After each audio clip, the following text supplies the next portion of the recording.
Est-ce que nous ne pourrions pas avoir ensemble une université de la mer, puisque vous avez une façade maritime, puisque vous avez comme nous le problème de la fourniture en énergie, et que vous savez, comme nous, qu'il y a une limite à la construction des barrages hydrauliques, du fait des surfaces immenses qu'ils occupent ensuite en lac, qu'il y a évidemment une limite à produire avec le charbon ou avec les combustibles carbonés, puisqu'on contribue directement à la pagaille universelle, et qu'enfin, il y a le plus grand danger à utiliser l'énergie atomique, car si elle est sûre les 3/4 du temps, le quart qui reste, elle est définitivement mortelle. Et il suffit de voir ce qui s'est passé à Fukushima.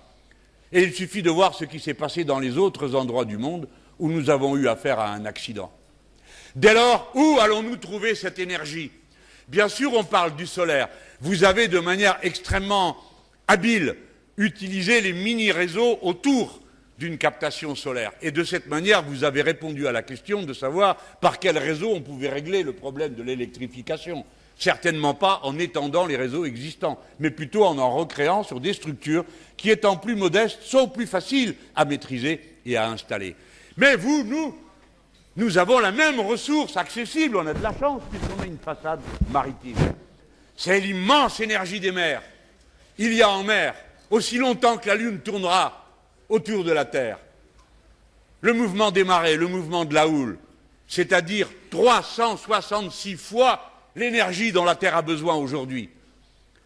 Il nous suffit de nous y mettre.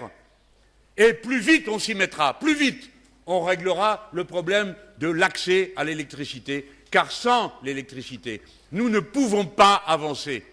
C'est elle qui nous libère du devoir qui s'est imposé aux populations tant de fois de déforester, non pas parce qu'ils n'aiment pas la forêt, mais pour l'unique raison que c'est la seule source d'énergie dont ils disposent, et que ceux qui sont coupables de cette situation, ce ne sont pas ceux qui coupent les arbres, c'est ceux qui empêchent les gens de n'avoir aucun autre moyen que celui-là de vivre.